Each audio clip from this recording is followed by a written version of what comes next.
Jaws theme music echoes throughout Martha's Vineyard, or should I say, throughout Amity Island. Jaws was one of the things that in the early 1970s really put the Vineyard on the national map. From the iconic landmark connecting Oak Bluffs and Eggertown, do you recognize the bridge behind me?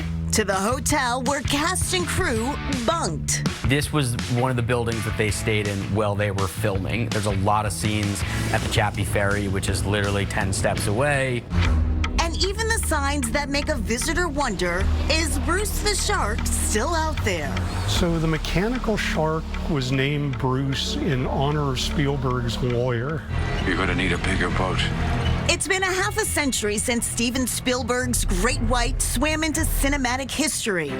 Suddenly, everybody seemed to know where Martha's Vineyard was, and a significant subset of them seemed to want to come here and see what Amity was like in real life. Here at the Martha's Vineyard Museum, Bruce the Shark still lurks, only this time he is far less real, but equally as frightening. This gives us an opportunity to really tell the story of Jaws through the eyes of islanders and the island, because I think without the people of this place and this place itself, Jaws wouldn't be.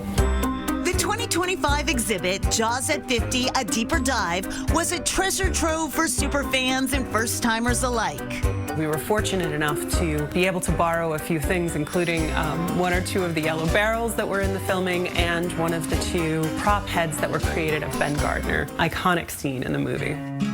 Visitors are instantly transported to that summer of 1974 when islanders became extras, beachgoers became background, and a mechanical shark nicknamed Bruce became legend. We were sitting on the beach and the assistant director got out his megaphone and said, "Okay, we need 100 brave people to go in the water and play the crowd." And so we looked at each other and went, sure, why not? Bo Van Riper, who was 11 at the time of filming, jumped at the chance to be an extra in the movie.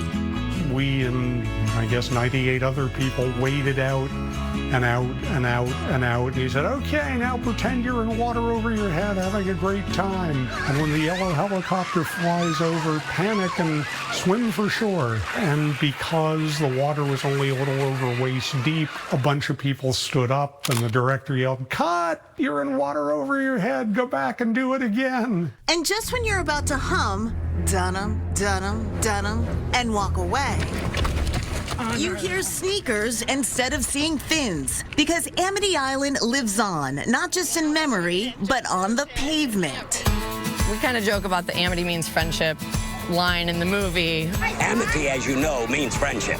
But truly, that is what our running community is about. Probably 95% of the people in this club I would never know without the club. We're just super supportive of each other. Amity Island Running Club isn't just a club, it's a community, a pack of locals, seasonal regulars, and visitors who run the island together mile after mile. Islander and club founder Megan McDonald is leading the way.